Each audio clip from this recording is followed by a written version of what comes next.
Hi, BookTube. Welcome to Jackie's Literary Corner. And I just couldn't help myself.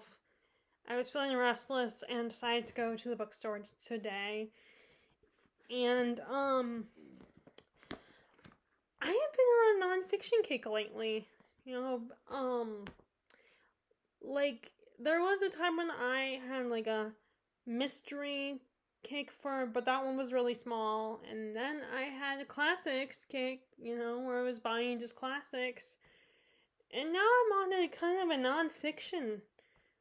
Um, and maybe you could say I was partly inspired by Jennifer Brooks a little bit, but now I don't know. I mean, I don't know like if it's ever gonna happen with any other genre. I don't know if it's gonna happen with romance. Although, like I said, I was on a mystery kick for briefly, but that one did not last that long.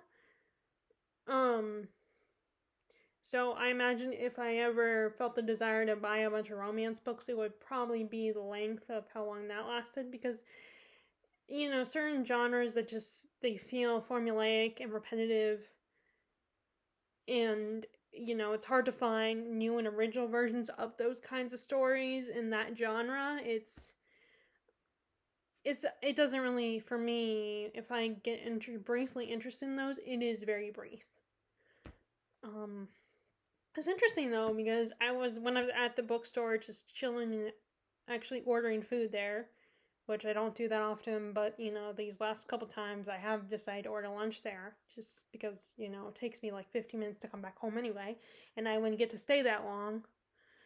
Um and it's also kind of inspired by, with the last time Terry was visiting, she was talking about how she likes to stay and linger. And there was one time where she was with a friend and they went all the way up to Books a Million. Either it was Books a Million or Barnes and Noble, and it was kind of far. And the said friend was a lot like me in the sense that she gets what she wants and then pays for it and leaves. But the thing is, though, it was a long trip for Terry, and so it's like, of course, she wanted to stick around and really enjoy. And I remember she kind of I mean, the friend was cool with it, I think, but I think she was still kind of a little annoyed by that she went through all the trouble going all the way up to that bookstore, and her friend didn't even want to linger. So actually, Terry inspired me to consider trying maybe lingering a little bit more at those books at the roast office because you can order food and maybe get a cup of coffee. And then there's also another place where it's not a bookstore but little cafe. But it's like I'm kind of weird about that kind of stuff, as you noticed, because it's like I'm thinking where I live is like a 15-minute walk away, so I can just I won't have to pay, I get free food at home, um, but I do at the same time like those kinds of places, so there's gonna be at one point maybe that when it finally gets to feeling like fall, I might one day linger at that place, and get like a cup of coffee or lunch or breakfast or something. But anyway, let's get to the book haul. So, and I also want to update you guys on how my reading's been going. So, first, like I said, I've been on a nonfiction kick right now. So, first I got you. If you see,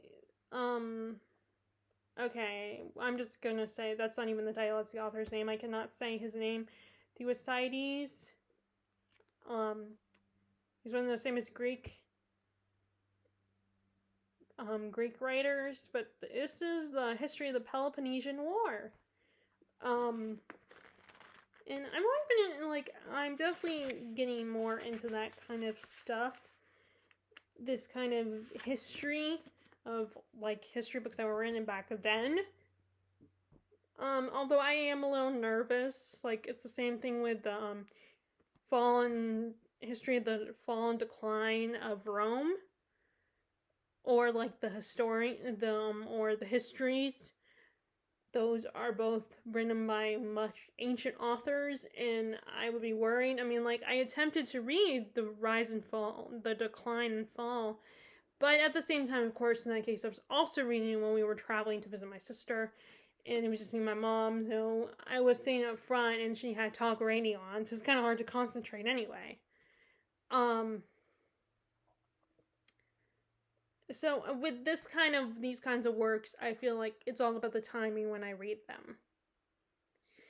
But I'm still nervous, and but the good news is I did not spend, like, the Rome book I got off the Rip book, so it wasn't that expensive, and the histories was also from the Roast Office, and so it also wasn't that expensive, I think. Yeah, because I didn't get it. Although the fun, actually, I know why I'm not sure, because it was actually in the classics shelf at the Roast Office, so it wasn't in the vault where the nonfiction and history books are. So, which kind of surprised me. What surprised me, I would think it would be in the vault, but like this one was in the vault. So let's read the. Written 400 years before the birth of Christ, this detailed contemporary account of the long life and death struggle between Athens and Sparta stands an excellent chance of fulfilling its author's ambitious claim. The Theocydes, I'm gonna have to figure out how to pronounce this. Himself, 460 to 400 BC, which I guess they write that. Well, I don't know what the C stands for. I was gonna say maybe they write the date in the reverse, but maybe 460 is the previous year. And like maybe the C stands for, I don't know, well, I know BC is before Christ, but I don't know what C stands for by itself. Was Athenian and achieved the rank of general in the earlier stages of the war. He applied thereafter a passion for accuracy and a contempt for myth and romance in the compiling this factual record of a disastrous conflict. So this is all about Athens and Sparta and the conflict between them and before Jesus Christ. So this is going to be really interesting. I'm just, like I said, I'm apprehensive about reading books like this, but I want to try. Like, I need to one month make like a theme of reading this kind of stuff. Or maybe like Nonfiction November, that's what I'll do.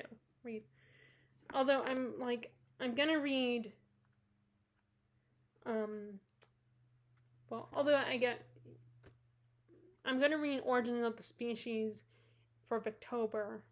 So, yeah, I can still do the, for Nonfiction November, read ancient classics or ancient nonfiction. So I got that one. And then this was definitely inspired. Well, I think with the exception of the last one, all these were kind of inspired by Jennifer Brooks. This one was In Search of Mary Shelley, and with the subtitle "The Girl Who Wrote Frankenstein."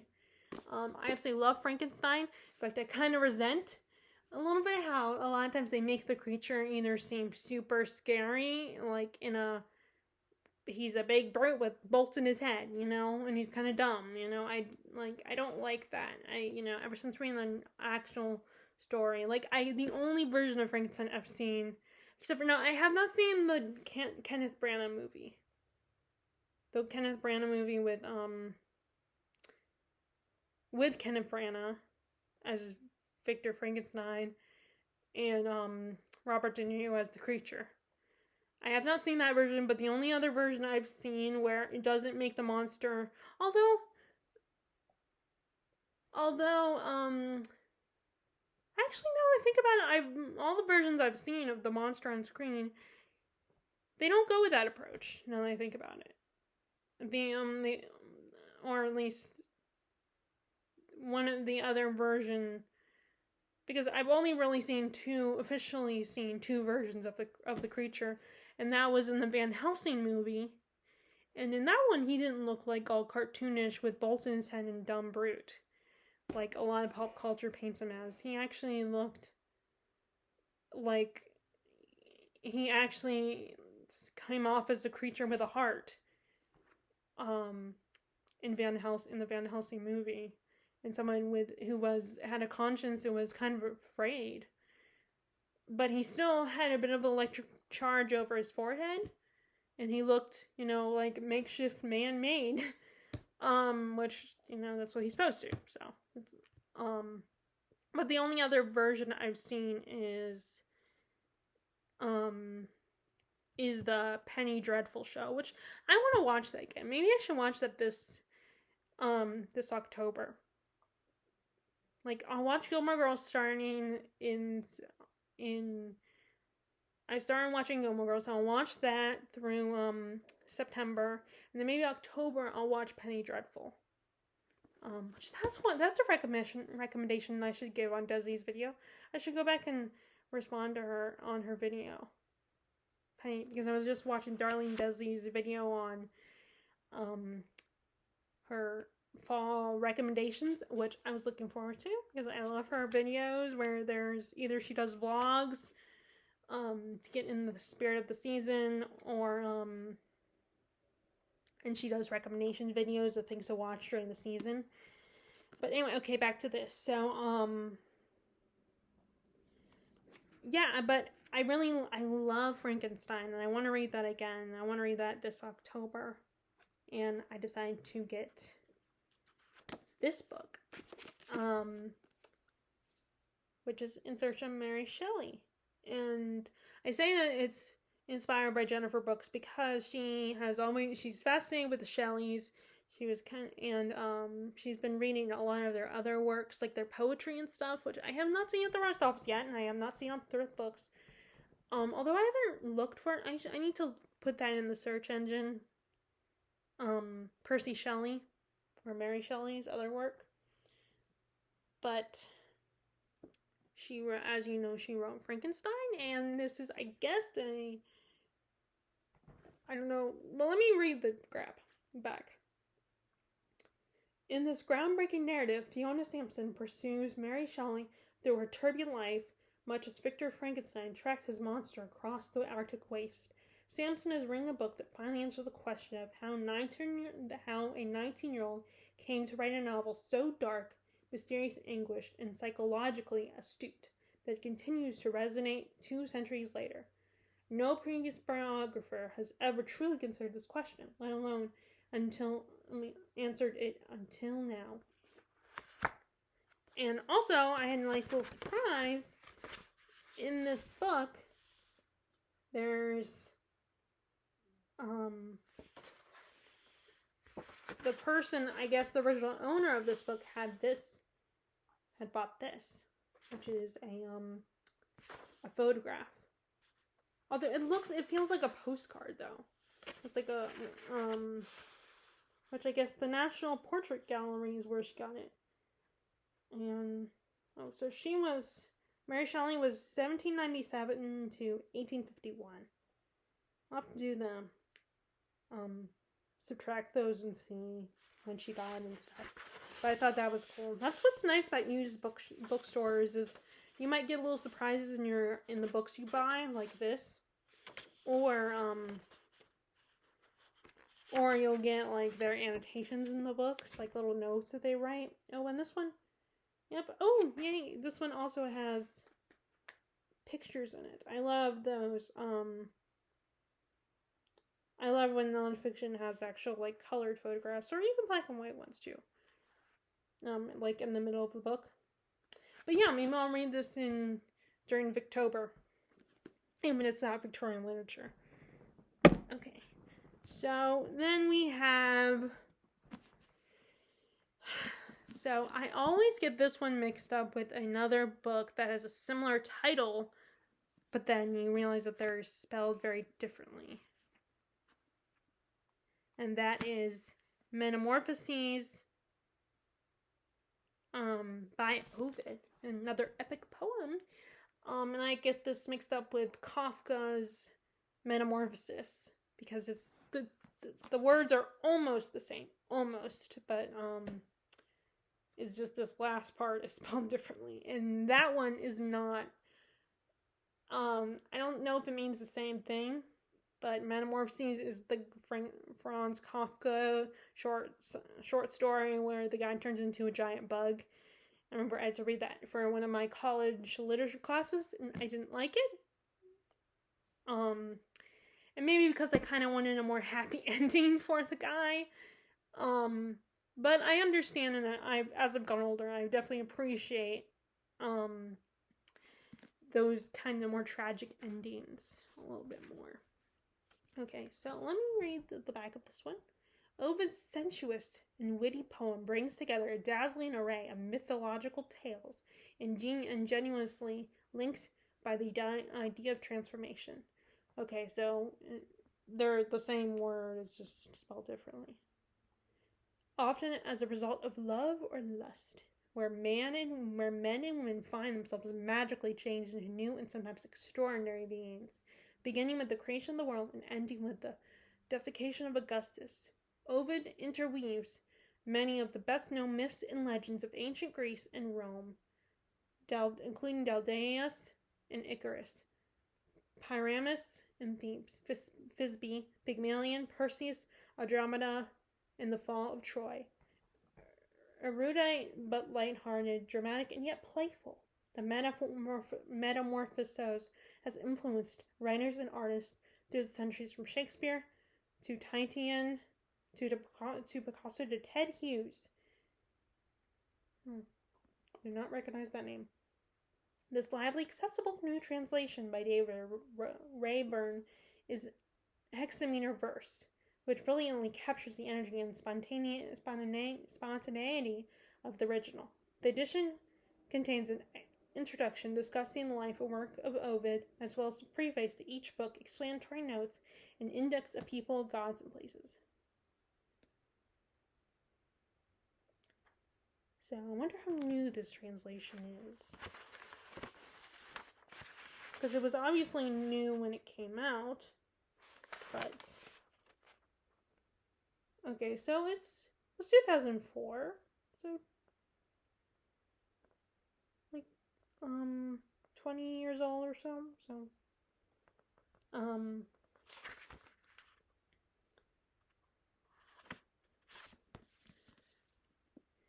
So yeah, it's kind of, which I'm wondering if Franz Kafka was inspired by this, because like I said, it's a guy that Metamorphosis is about a guy who transforms into a giant bug. So I wonder if he was inspired by this, and that's maybe you just decide to use the name, the same name, but you know the spelling is change the spelling or something.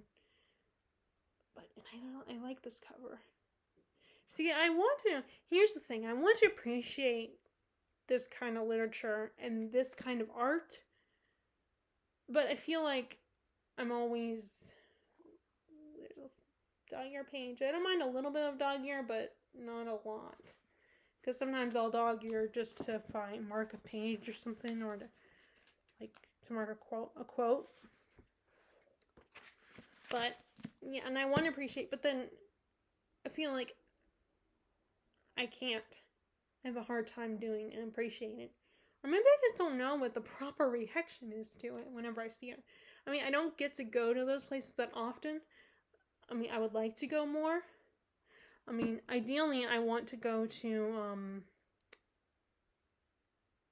the Van Gogh exhibit. But I don't know if that will happen or not. I mean, I feel like I need to remind my dad to do that. Remind my parents to do that. But, so this was also, like I said, inspired by Jennifer Brooks. All these basically were. Okay, with the exception of this one. Although, I mean, I don't know. Maybe she... this was more inspired by the fact that I've been reading, like, I read March, which takes place in the same time period this nonfiction book is, and, which actually, with the exception of Metamorphosis,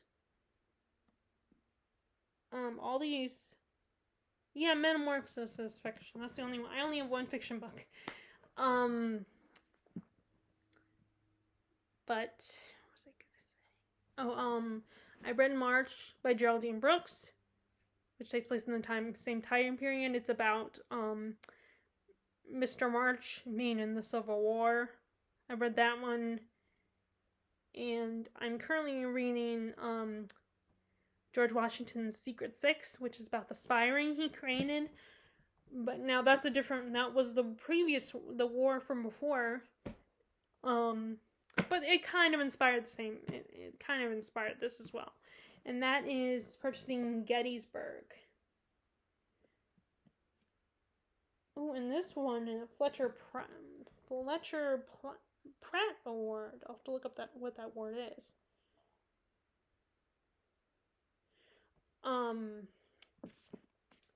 But this is, but yeah, Gettysburg by Stephen W. Sears. This is a nonfiction about the Civil War and the whole battle at Gettysburg. Which is I don't remember if Gettysburg is north or south. I think it's north. I think Gettysburg is in the north. I need that another thing. Well, let me just read the back. Maybe the back reminds us where Gettysburg is. Stephen W. Sears has delivered a masterwork in Gettysburg, his single-volume history of the Civil War's greatest campaign, drawing on the original source material from soldiers' letters to official records of war. Sears offers dramatic and informed accounts of every aspect of the campaign, from well-hewn portraits of the battle's leaders to detailed analyses of their strategies and tactics. Sears depicts General Meade's remarkable performance in his first week of Army command and pinpoints General Lee's responsibility in agonizing failure of the Confederate Army. With characteristic style and insight, Sears brings the epic tale of the battle in Pennsylvania and vividly to life. Okay, so Gettysburg is in Pennsylvania, which is a New England state, so the North. But now I did read, I did at one time own Killer Angels, which was about, I don't know if it was if it was a fictional book that takes place during Gettysburg, but it was a story about the Confederates. And I started to read it, but I think it was just, I didn't give it enough of a chance. And I think it just was bad timing when I read it. I read it when we were at some function, a summer function, and so a lot was going on. I was a bit, distracted, and it was hot. So I think I probably should have given it another chance. But my brother-in-law does have a copy of it at their library, in their house library. So I could buy that. I mean, I could not buy it, but borrow it from them. Although I think it's a mass market paperback. That's the only thing. So I could attempt to read it again. And like I said, I bring it up because it's about the Confederates. And I don't know which battle it was, but I think I gave up too quickly on it. So I want to try again at some point. So I'll probably just borrow their copy of the book so I can take my time with it, because even if the library has it, which, by the way, I'm already getting anxiety about how, with the library, I'm prioritizing the library books over my own books, and I'm taking a long time reading Everybody Was So Young. I mean, of course, I'm only having one day off, and I'm not one of the people who just reads all day, as much as I love reading.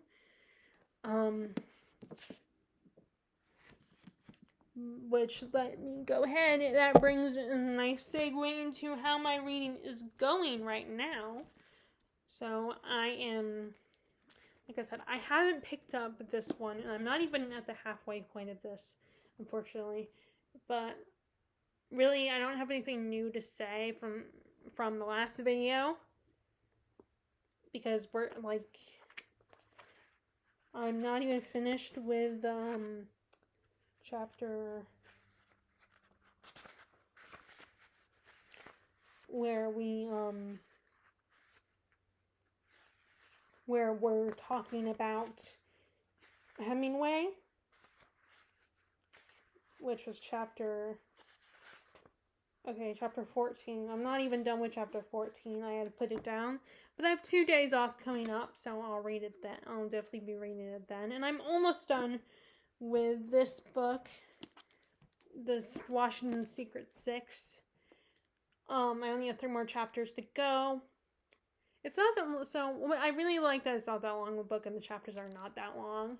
Like, that's the problem with, I feel like, yeah, I could potentially get through nonfiction a little quicker because it's just reading facts and stuff. It's not a story. And I feel like if you're just reading facts, not necessarily a list of facts, but just telling someone what happened. Not like a story where you're describing everything and, the characters are having conversations. Although there are conversations in here. They're like, it includes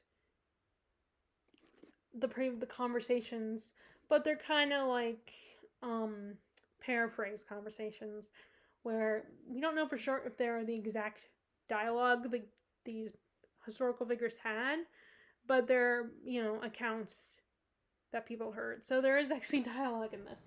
And it kind of does read like a story, but it's also just telling you things, like explaining what happened. And I think with fiction, you're taking the time to really be in the moment of that event. You're not just being told that, especially if they're a good writer, then they won't just tell you the event. While this is just, it's nonfiction, so it's just explaining the event, explaining the things that happened in history. And I feel like when they're just telling it to you, then you could potentially get through quicker. But if it's a super long, like the Walt Disney biography, then that can, slow you. Then I can still, for me personally, it can still take me a while to read it. But I am almost done with it. And I was hoping to come back to watch the show Turn. But then it wasn't on Netflix. It had been taken off at some point. And then, which I had a feeling that was going to be the case, but I did check anyway. And then I tried to find on YouTube TV, but apparently AMC is something you gotta pay for. You gotta pay extra for. And I don't think my parents are gonna want to pay extra for AMC. I was hoping AMC would come with the YouTube TV, but it does not. So I cannot watch that show. But I did put the first 3 seasons on DVD on my Amazon wish list.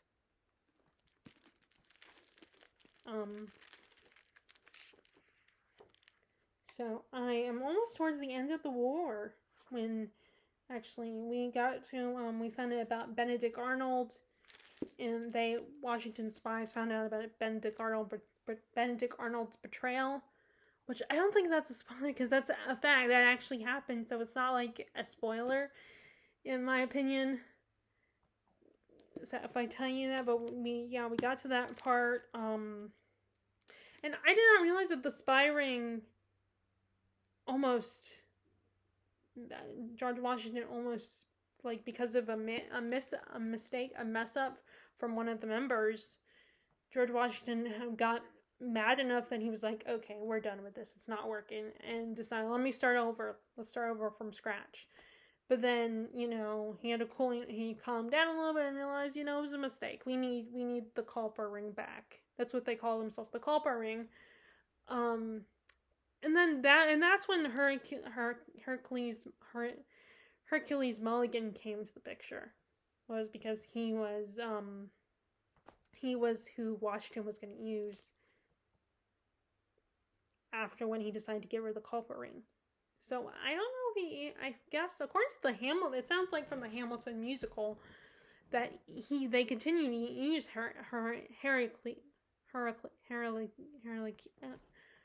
Hercules Mulligan. They continue to use him. So, which was probably smart, especially if he's a good spy. But, yeah, it was interesting because I started reading the whole Benedict Arnold stuff, and that kind of, I remembered that from the show Turn. And I also remember that from reading the book The Trader's Wife, which I don't know if we still have that book. I'll have to double check because I gave that to my mom to read. That was one of the few books I've given to her. Before I kind of realized that she might never get to the books that I think she might be interested in. I don't know if we still have it or not, and I hope she didn't give away, but I keep looking in the little cabinet where she keeps the books that that are given to her to read, and it's not there, so I'm gonna look again probably at some point. But that's the other reason why I remember the whole Benedict Arnold situation and Peggy Shippen becoming Miss Arnold and how she kind of encouraged him to join the British. And I think I know who Robert Woodhull is. I think he's in the show. It's been a while since I watched them. I think I know who's who, but it has been a while since I watched the show, and I can't watch it. So, like I said, I did ask for I did put on my Amazon wish list. So, like I said, I'm almost done with it. And this was really interesting. This was, like I said, this was the other reason I got the Gettysburg book, even though it's a different war. It's the Civil War, and this is the American Revolution, or I think the War of Independence is the same thing as the American Revolution. It's just another name for it because that's what they were fighting for. What our ancestors were fighting for was independence from Britain. But yeah, I don't know why all of a sudden I'm into nonfiction. Because it's not the first time I've read nonfiction, outside of school. But like I said, I think it depends on the subject matter. I don't think there's anyone that just loves every nonfiction work. I mean, I know Oliver McCall loves nonfiction, it seemed like, but I imagine she doesn't love every nonfiction. I think it depends on, when she gets nonfiction, it has to be a subject that she's intrigued by. But she gets the same thing with fiction. But anyway, so that's where I'm at. Like I said, I'm going to read the last 3 chapters, and then I need to read a little bit more of Everybody Was So Young, and then I'm going to get back to the Zelda Fitzgerald biography and read as much as I can before the day where I've decided I'm going to go to the library, because I can't go on the day the books are actually due. That's usually what I'm always worried about. That's why I always go early, like days early, because I'm always worried that I won't be able to go that day, like due to a weather malfunction, or like, I got work going on, I have to be at work, or we have a family, like I have something to do with my parents. So like I said, I always make sure I return them early so I'm never late. Although now there's no late fee, at my library. But I'm pleased that I'll at least have 3 books to return to the library. So after that, other than the Zelda biography, and then I have The Orchard, My Heart Is a Chainsaw, and then Mary Jane. Okay, so if you guys like this video, be sure to give it a thumbs up, click subscribe if you haven't already, click the bell notification below if you want to be notified when I post the videos.